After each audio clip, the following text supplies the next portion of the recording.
स्वागत है दोस्तों हमारी आज की नई कहानी जिसका शीर्षक है घूंघट की आड़ में गोलमाल। घूंघट हटाते ही क्यों लगा दूल्हे को झटका। आज किशोर बहुत खुश था। बात खुशी की ही थी। आखिर उसकी शादी जो तय हो गई थी। इतनी प्रार्थनाओं के बाद उसके जीवन में यह शुभ अवसर आया था, वरना उसकी शादी होगी भी यह उम्मीद उसने छोड़ दी थी। माँ बाप उसके पहले ही गुजर चुके थे। किशोर घर में सबसे बड़ा था। उसके बाद 2 बहनें और 2 भाई थे, जिनकी पूरी जिम्मेदारी उसके कंधों पर थी। थोड़ी खेतीबाड़ी थी और एक परचून की दुकान थी। 17 बरस की उम्र रही होगी जब माँ बाप साथ छोड़ गए थे। किशोर ने बड़ी मेहनत करके अपने भाई बहनों को पाला। चारों भाई बहनों की देखभाल और उनकी शादी ब्याह की जिम्मेदारी उसने माँ बाप बनकर उठाए। अब उसकी उम्र 45 की हो गई थी। इस उम्र में उसके दोस्त अपने बच्चों की शादी की चिंता में मग्न थे और वो अभी तक कुंवारा ही बैठा था। छोटे भाई बहनों की नैया पार लगाते लगाते कब उसके बालों में सफ़ेदी आ गई थी उसे पता ही नहीं चला था। अपने छोटे भाई बहनों के घर बसाने के चक्कर में उसका अपना घर अब तक नहीं बस पाया था। देर से ही सही पर रिश्ते की मौसी ने आखिरकार उसकी शादी तय कर ही दी। उसका मन मौसी को दुआएं देते नहीं थक रहा था। लड़की पास के गांव की थी। किशोर अपनी मौसी के साथ लड़की देखने पहुंचा तो शर्म के मारे गर्दन ही नहीं उठ रही थी। लड़की चाय की ट्रे लेकर सामने खड़ी थी। किशोर नज़रें नीचे किए बस उसके पैरों को निहार रहा था। गोरे गोरे पैर, नाखूनों पर लाल रंग का नेल पॉलिश लगी उसके पैरों की सुंदरता को और बढ़ा रहे थे। किशोर को उसकी मासी ने कोहनी मारी और कहा, जरा नज़रें उठाकर देख ले, बाद में ना कहना कि कैसी लड़की से शादी करवा दिया।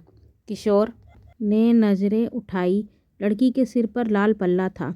किशोर को आधा चेहरा ही नजर आया, चांद सा।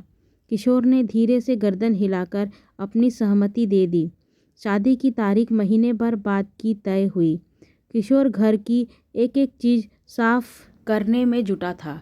घर में उसके सिवा कोई नहीं था। बहनों की शादी हो गई थी तो वो ससुराल चली गई थी। दोनों भाई रोजगार के वजह से दिल्ली गए तो वहीं सेटल हो गए। फिर एक एक करके अपनी पत्नी व बच्चों को बेहतर पढ़ाई और अच्छी परवरिश का राग अलाप कर चले गए। पीछे रह गया था किशोर अकेला। 1 महीने में किशोर से जितना हो सकता था उतना अपने घर का कायाकल्प कर डाला। आखिरकार शादी का दिन भी आ पहुंचा। घोड़ी पर सवार किशोर कुछ दोस्तों और रिश्तेदारों के साथ बारात लेकर अपने होने वाले ससुराल पहुंचा। लड़की वालों ने स्वागत सत्कार में कोई कमी नहीं छोड़ी थी। जयमाल, फेरे सब हो गए। किशोर बस एक नज़र अपनी दुल्हन के चेहरे को देखना चाहता था, पर उसके चांद पर लंबा घूंघट पड़ा था। आगे पीछे उसकी बहनें आ। किशोर घूंघट में रोती अपनी दुल्हन को लेकर अपने गांव पहुंच गया। सारा दिन रीति रिवाज निभाते बीत गया। दुल्हन अंदर कमरे में औरतों के बीच बैठी रही और वो मर्दों में।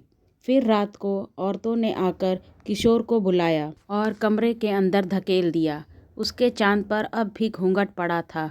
वह सकुचाते हुए अपनी दुल्हन के पास आया और जैसे ही किशोर ने अपनी दुल्हन का घूंघट हटाया तो उसे झटका लगा, क्योंकि वो जिसे पसंद कर शादी के लिए हाँ करके आया था ये वो नहीं थी, ये तो कोई और ही थी। अनायास ही उसके मुंह से निकला, तुम कौन हो? वह धीरे से बोली, नयन। किशोर ने कहा, मगर मेरी शादी तो सुनैना से तय हुई थी। नयन ने गर्दन झुका दी। तभी दरवाजे पर दस्तक हुई। सकते में डूबे किशोर ने उठकर दरवाज़ा खोला तो सामने मासी खड़ी थी। वह जल्दी से कमरे के अंदर आई और दरवाज़ा बंद करके दुल्हन के बगल में बैठ गई। किशोर हैरानी और सवालिया नज़रों से उन्हें देख रहा था। तब मासी ने कहा, किशोर, ये नयन है, सुनैना की बड़ी बहन। तेरी शादी सुनैना से तय हुई थी, पर वो किसी और से प्रेम करती थी तो वो उसके साथ भाग गई। वैसे भी वो उम्र में तुमसे बहुत छोटी थी और चंचल भी। उसके भागने पर उसके पिता बड़े दुखी थे। मुझे बुलाकर सब सच सच बताया और मुझसे माफ़ी मांगने लगे। फिर मैंने सोचा कि तेरी शादी बड़ी मुश्किल से हो रही है, अगर अब भी नहीं हुई तो तू फिर कुंवारा रह जाएगा। इसलिए मैंने ये उनकी दूसरी बेटी नयन को तेरे लिए पसंद कर लिया। बेटा, सब विधि का लिखा है। ऊपर वाला जिसके साथ जोड़ी बनाता है उसी के साथ ही गठबंधन होता है। शायद तेरे लिए भगवान ने यही लड़की बनाई थी। देख किशोर, नयन भले ही सुनैना से रूप रंग में कम है, पर गुणों की खान है। अपना पूरा घर इसी ने संभाल रखा था।